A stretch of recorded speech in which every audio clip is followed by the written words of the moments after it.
huduma ya ukombozi na uponyaji. Homina Hosanna Ministry of All Nations, kutoka kwa Mtume G.K. Mwansasu.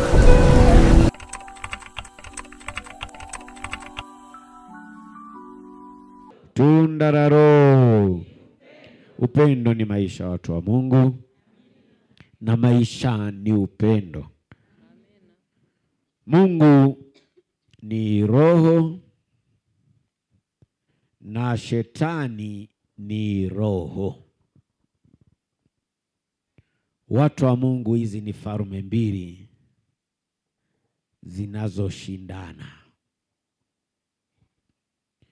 na katika huu ushindani wa hizi falme mbili zinakutegemea wewe, mwana wa Adamu chini ya jua. Mtu wa Mungu, moyoni mwako ni chumba cha ibada. Kama moyoni mwako ni chumba cha ibada, tunza sana moyo wako. Tunza sana moyo wako.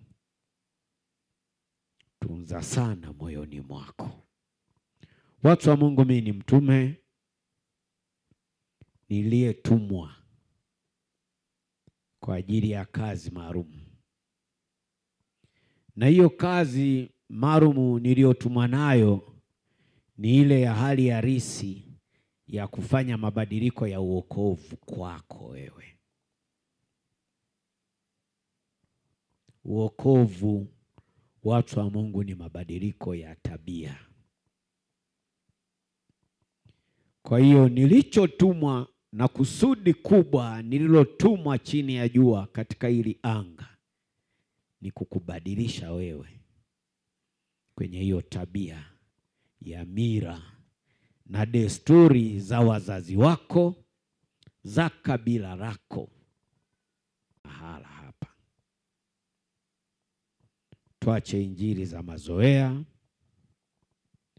Leo tunatamka ni karne 21, miaka 2000, na Yesu ambaye ni Kristo ameshindwa kudhihirika.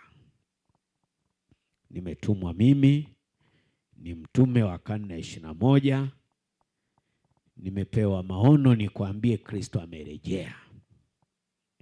Urejeo wa Yesu ambaye ni Kristo umebeba nguvu yenye baraka kubwa,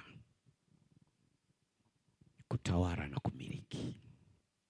Ujumbe wa leo unasema utii ni bora zaidi kuliko sadaka.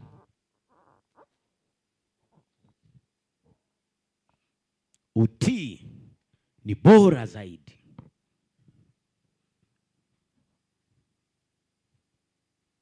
kuliko sadaka.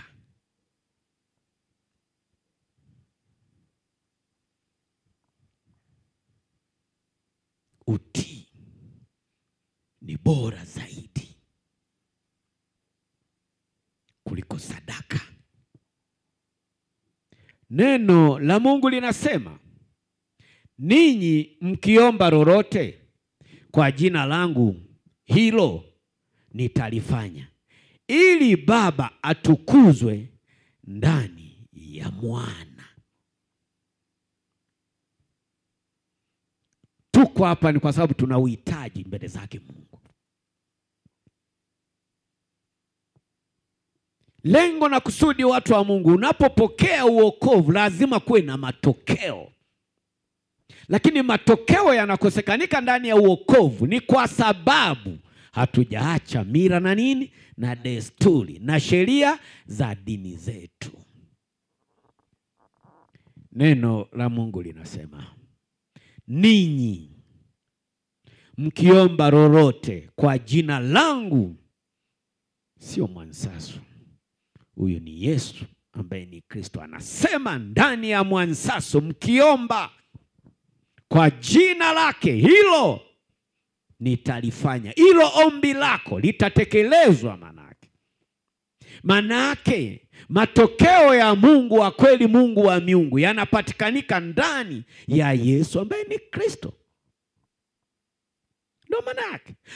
Nje ya Yesu ambaye ni Kristo, ambaye hana mila ya desturi, ambaye hana dini, usitegemee kuona matokeo ya Mungu wa ukweli kwenye maisha yako. Dini ni mpango wa wanadamu kwa ajili ya kumtafuta Mungu. Hakuna matokeo mpaka leo. Hakuna matokeo kwenye dini, kwa sababu ni mpango wa wanadamu, na mpango wa wanadamu umebeba mila na desturi na sheria za dini husika.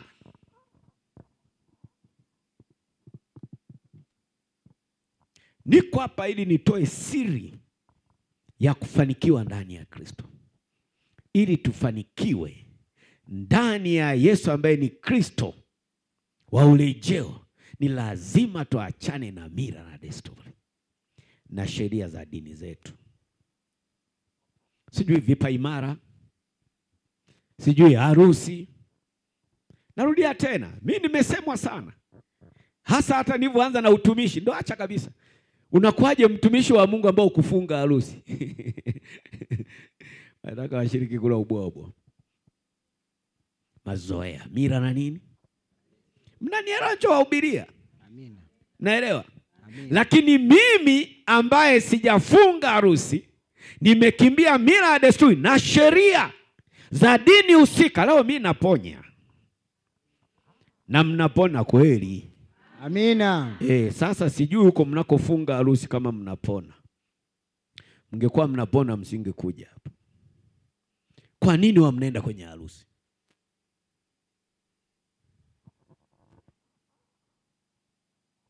Mila na desturi watanichukia.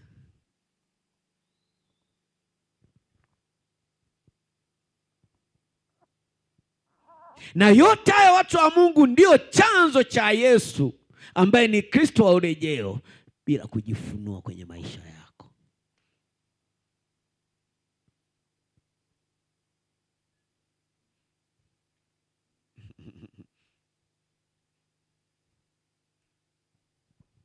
Mila na desturi na sheria za dini uliotoka. Vipaimara, mko hapa. Mko hapa. Mko hapa. Masherehe hayo, mko hapa. Kristo aweza akaonekana kwako kama unaishi ni kwa sababu ya ndugu au jamaa, mila na desturi. Hutakuja kumwona Kristo. Kanisa hadi leo hii, hata tuseme tuwalete watu hapa waliofanikiwa ndani ya kanisa, hawaonekani. Lengo na kusudi ni haya ndio ya ubiri. Lakini kumbukeni, ujumbe unasema utii ni bora zaidi kuliko dhabihu, sadaka.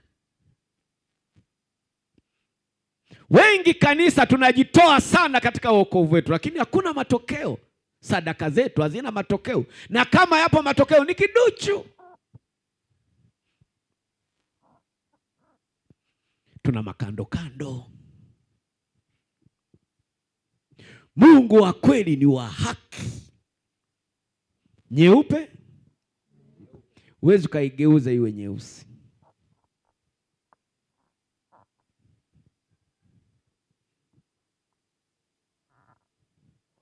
Kuna mwanaharakati mmoja kule South Africa alishtakiwa kwenye ile mahakama kwamba umekutwa eneo la watu weupe.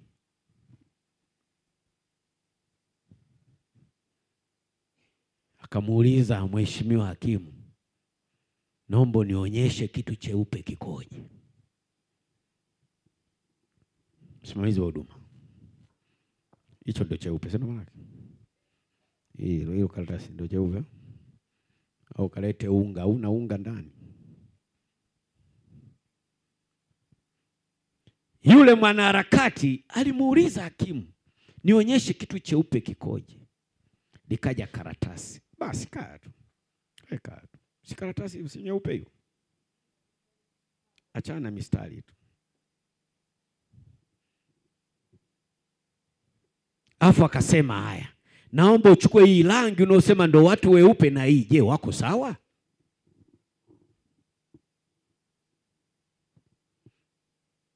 Akaonekana yule mwanaharakati ni mshindi.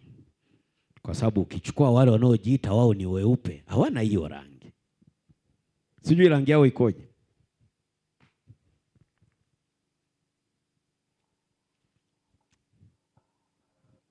Ni nyekundu, imeiva au ni nini?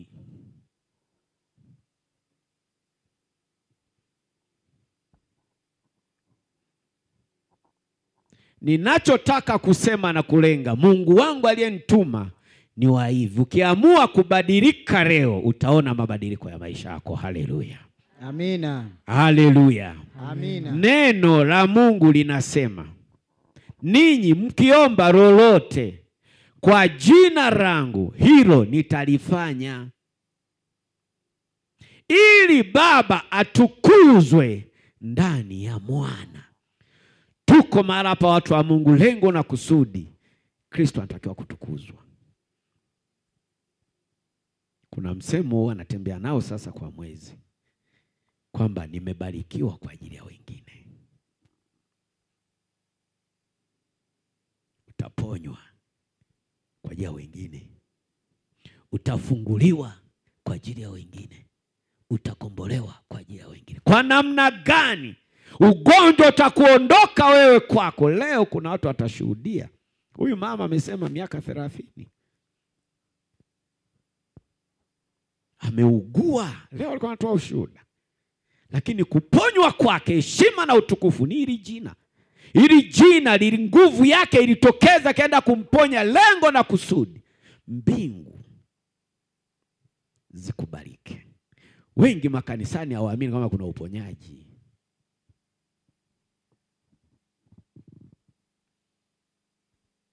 Naomba mnielewe vizuri. Tusipoacha mila na desturi na sheria za dini tulikotoka, huyu Yesu tutamtamka, lakini hata kwa na matokeo kwetu. Uokovu ni mabadiliko ya tabia. Yohana 14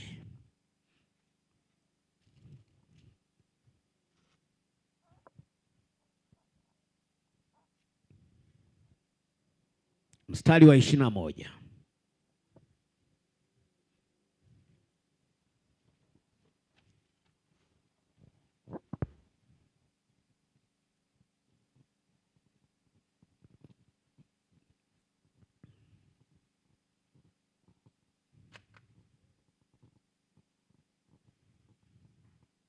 Lengo na kusudi, nataka tuone matokeo ndani ya wokovu.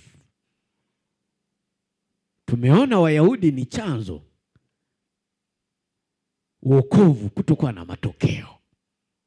Na chanzo walichokitumia Wayahudi ni mila na desturi na sheria za dini ya kwao. 21 inasema, yeye aliye na amri zangu na kuzishika. Lazima tutembee kwenye kanuni na utaratibu wa uokovu. Uokovu ni mpango wa Mungu kwa ajili ya huyu mwanadamu aliyepotea, kwa ajili ya wewe mwanadamu unayeumwa. Ili magonjwa yaondoke, lazima upokee uokovu wa kweli wa Yesu ambaye ni Kristo, ambao una mila na desturi.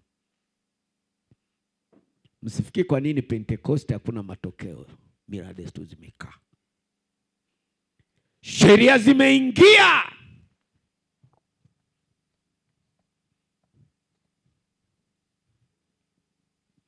Yeye aliye na amri zangu na kuzishika, yeye ndiye anipendaye. Unajua Mungu wangu kuna siku aliniambia niwaambie kwamba anafanya kazi pamoja na wale wampendao. Ili tuone unampenda huyu Mungu, unatakiwa uonyeshe nini? Mabadiliko ya tabia. Unachelewa kutamka nini? Na yote nafsi zenu zinasuta ni kwa sababu ndani bado Mungu wangu alisema anafanya kazi pamoja na wale wampendao.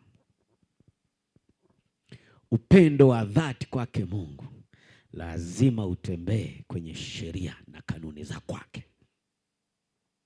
Kanuni moja hapa, hataki kuona mila, desturi na sheria za dini usiko likotoka. Watu wa Mungu,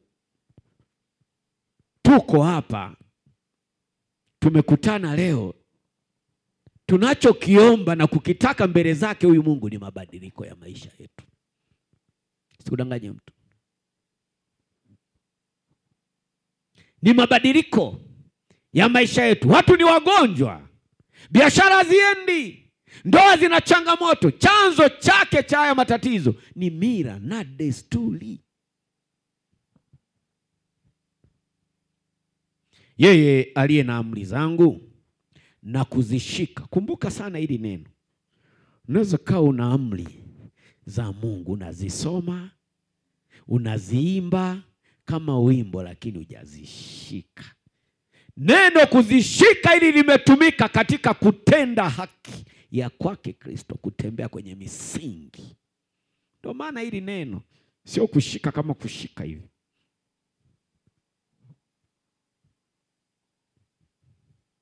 Yeye ndiye anipendaye, naye anipendaye atapendwa na Baba yangu. Kanuni. Sasa wewe unasema Mungu yuko popote atakubariki, lakini Yesu ambaye ni Kristo umtaki. Ndio maana makanisa, dini mnaziona hazina matokeo.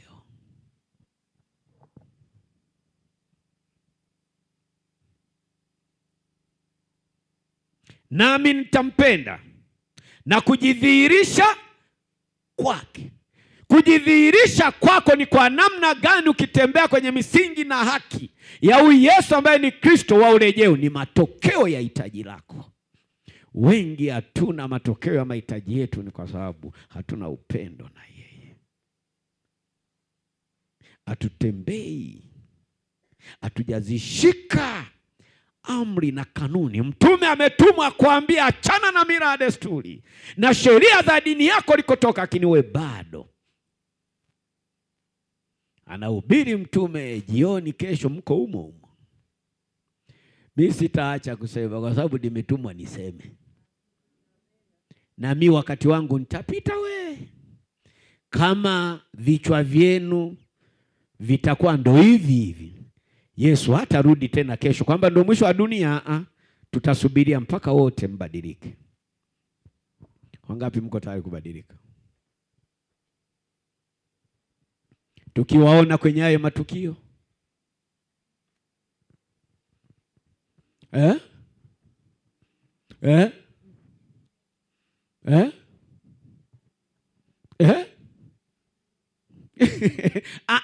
kitakachodhihirisha ni kutokuwa na matokeo ya maombi yako. Nieleweni, mimi lengo na kusudi Mungu amenituma ili wewe ubarikiwe, lakini ili ubarikiwe ni lazima ushike amri zake, utembee kwenye kanuni na misingi ya kwake. Moja wapo ni kuachana na mila, desturi na sheria za dini ulikotoka. Hakuna kitu kingine, sikudanganya mtu. Tutaendelea kukaa hivi hivi na tu biashara yetu atuvuki, leo tunacho kesho ni kwa sababu hatujaamua. Nenda mstari wa 23 hapo hapo.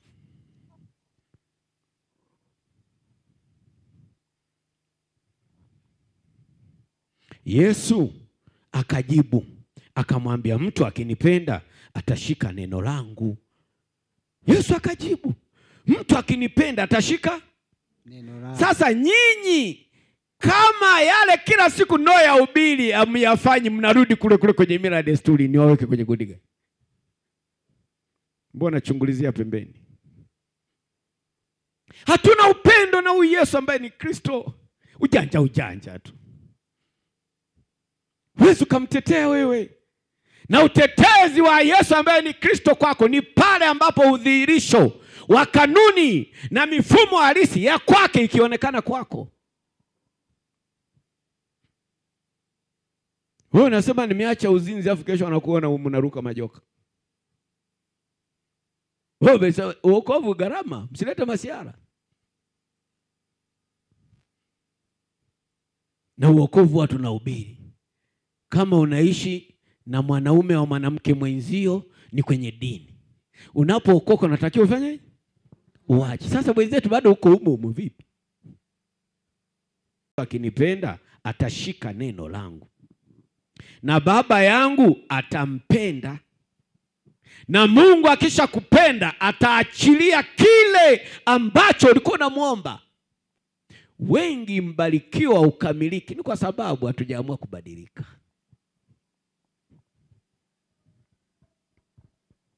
Uzuri, mimi nimetumwa na huduma, sio makanisa. Ndio baada wengi sana wananishangaa, Njombe hii ni huduma. Unasikia? Hii ni huduma. Hata msema anawapakatia si wazinzi, hii ni huduma, nataka wapone. Hata kesho mgeuke wakopa madeni anawafukuza, sawa. Hii ni huduma. Mnanielewa watu wa Mungu? Hii ni nini? Huduma. Nasikia sauti. Hii sio dini. Huu ni uokovu. Uokovu ni mabadiliko ya tabia.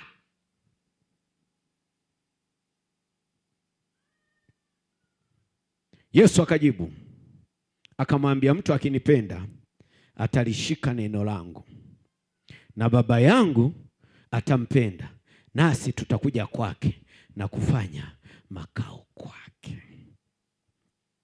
Tuko ndani ya kanisa, changamoto na matatizo bado vinatungangania. Kristo hayumo. Hayumo. Biashara zetu hazina matokeo. Hayupo.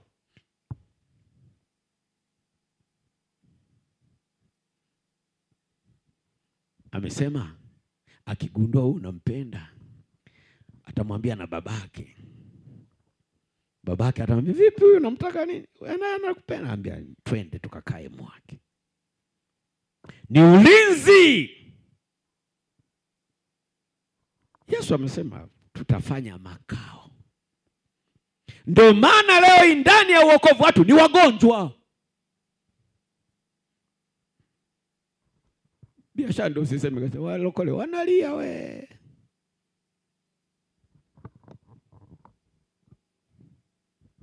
Kila kimuita Kristo akikuchunguza moyo wako. Sio.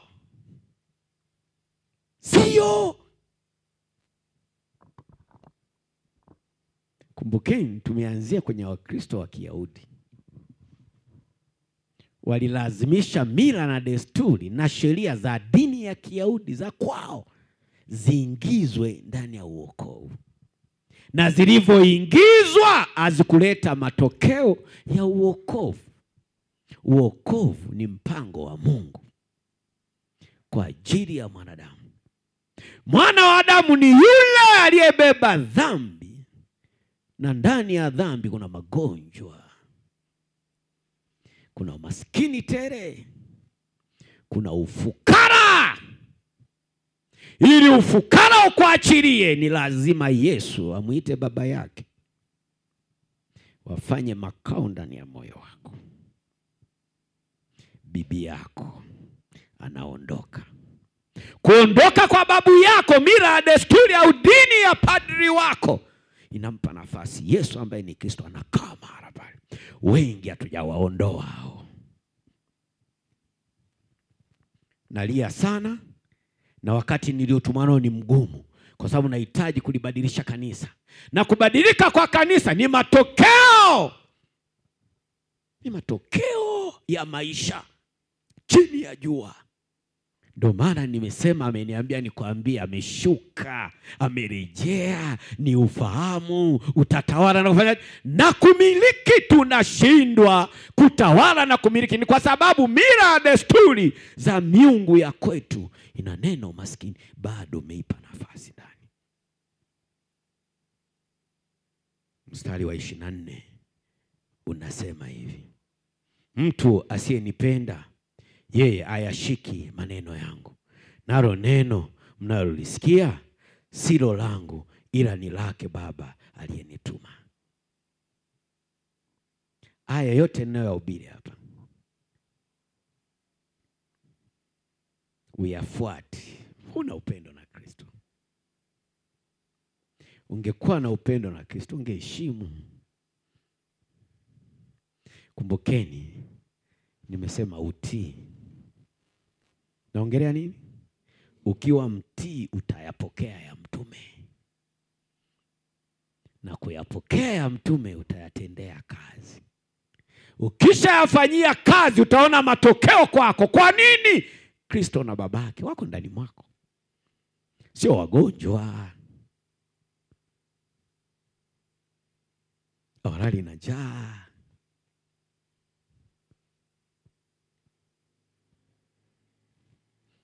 Mwambie jirani yako badilika. Badilika. Mwambie tena Badilika. mwambie ukitaka Kristo wa kweli, Kristo wa kweli afanye kitu kwako, badilika. Ukitaka Kristo wa kweli afanye kitu kwako, badilika. Hasa kile ambacho unakihitaji. Hasa kile ambacho unakihitaji. Watu wa Mungu, mahitaji kwa Mungu ni kila mtu anao ya kwake. Hatuwezi tukufanana. Unaweza kukuta unataka gari, mwenzako anataka baisikeli.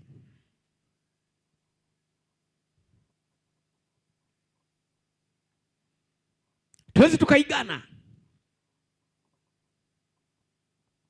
Wewe unakuja hapa saizi unalilia kununua gari, mwenzako analilia ugonjwa utoke.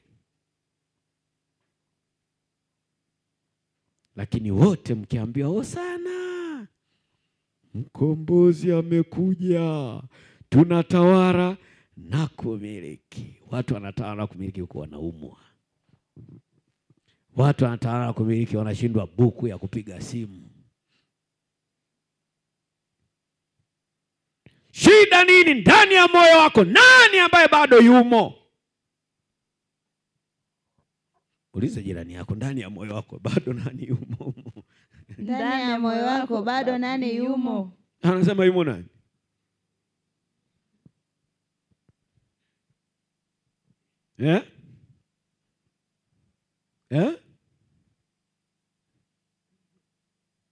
Hamna jibu. Mtu asiyenipenda yeye hayashiki maneno yangu. Kwa kanisa wanaomina manake hatumpendi Kristo. Ndio maana hakuna matokeo, kwa sababu yale ambayo mtume anayaleta hatuyafanyii kazi. Nyie mnaona kama mnanikomoa mimi, wala sio mimi. Mimi napita tu. Mimi napita tu. Hatuoni mabadiliko. Na kama yapo ni wiki. Ni wiki. Ni wiki. Kwa ukitaka kumjua mtu ambaye hana upendo na Mungu, ni yule ambaye maisha yake hayana matokeo ndani ya wokovu.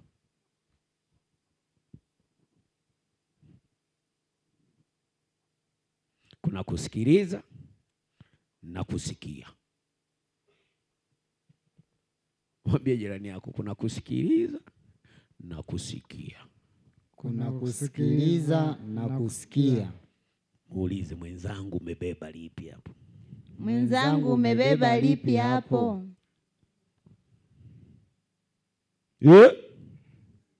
Nimesikia. Unanisikiliza kwa kutumia nini hapo ulipo? Yepi masikio? Kama ni ya rohoni, ni nani anayesikia rohoni mwako wewe siku ya leo na siku zote ndani ya uokovu? Amina. Bwana sio ni matokeo. Babu yako, Ndio ulimpa nafasi ili amsikilize mtume. Hapa anapingana na mtume siku zote. Nikisema napingana na mtume hamtanielewa, napingana na Kristo. Maki nikisema mtume utasikia utamsikilizaje, na mke wake yuko hapa, jamaa mwenyewe tunamjua.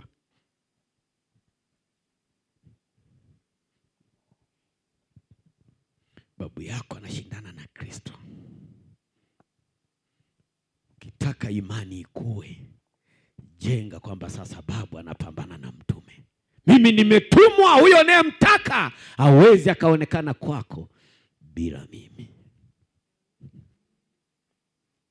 Yesemeni amina. Kuna kusikiliza na kusikia. Unaweza ukasikiliza jambo alafu pili usilielewe.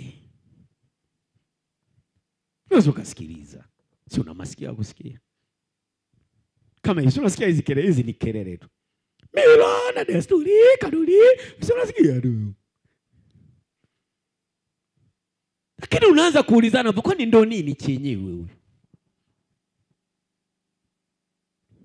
anachokifundisha nini?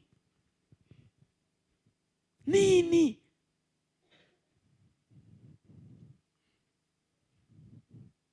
Walio wengi ambao ni wasikilizaji mara nyingi hawaelewi. Na kama uelewi, huwezi ukakitendea kazi. Watu wa Mungu, au hamnielewagi vinavyohubiri? Mbona mbadiliki? Ila mnanisikiliza sana, si makelele haya. Kale nilitembea Mbembate, au unielewagi? Unasema? Mbona uyafanyii kazi? Nayafanyia. Muulize jirani yako, mbona uyafanyii kazi? Mbona uyafanyii kazi? Au jamaa anapiga kelele tu?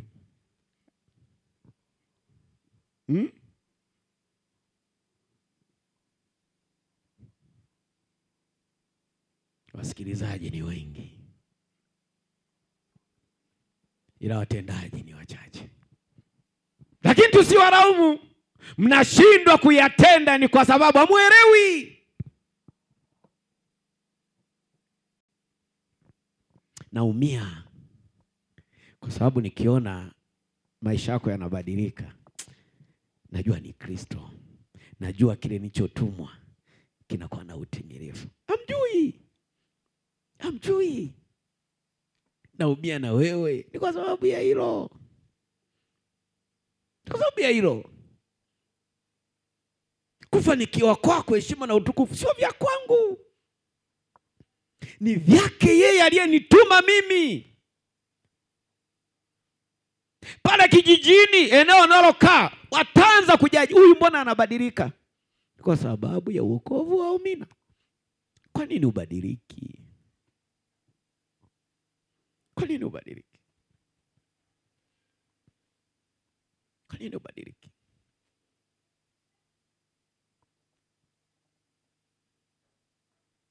Muulize jirani yako, kwa nini ubadiliki? Kwa nini ubadiliki? Anasemaje? Ningekuwa mimi ningesema mtume, kazi sana kubadilika. Ningekuwa mimi ningesema hivyo.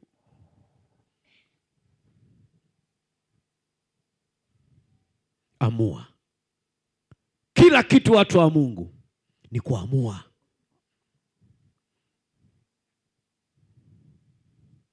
Ni kuamua. Usipoamua leo hii usitegemee. Ichukie hiyo hali inayokupitia. Ichukie umaskini ulionao. Chukia. Kaa chini. Mwambie Mungu nini? Chukia, kaa chini, amua. Amua. Kini kesho nakumbuka kwenye dini yako. Kesho nakumbuka kijijini kwenu.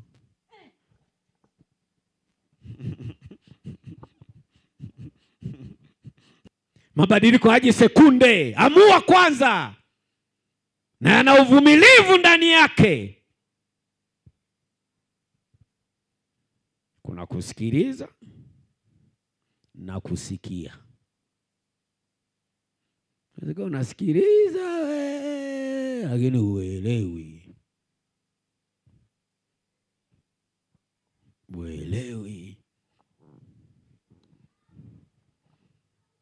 Lakini unasikia sana.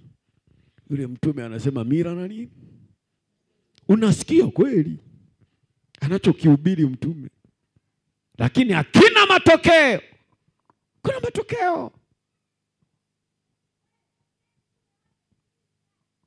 Je, haya tunayoyasikiliza tunayaelewa?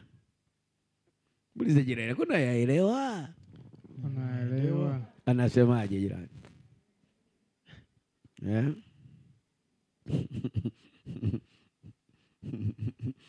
Vipi mwanangu? Mimi ili nijue unanielewa ni matokeo. Kumbukeni tuko duniani. Nasikia. Tuko wapi? Tuko wapi? Duniani. Na dunia ndio imebeba mila na nini?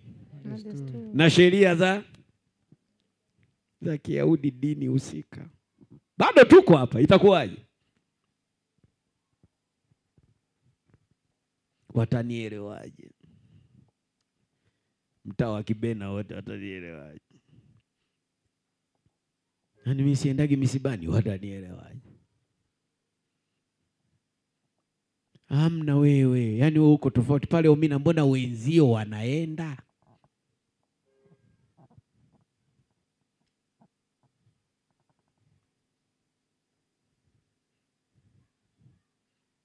Muulize jirani yako, hivi wewe unamuelewa mtume kweli wewe?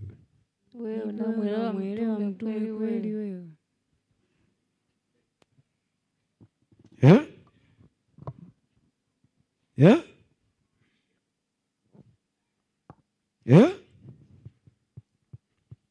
Huyu mtume wewe mnamuelewa?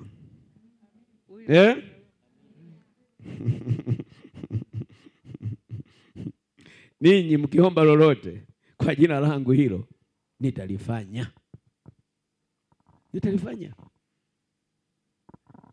Ili Baba atukuzwe ndani ya Mwana. Anenena si mie, ni Kristo ndani yangu. Lengo na kusudi, utii ni bora zaidi kuliko sadaka. Wewe mnakuja hapa mnatoa sadaka na mnanisikiliza lakini hamnielewi. Siku zingine mwe mnanienea na sadaka zenu kwamba tukamuelewe mtume. Tunda la Roho ni upendo.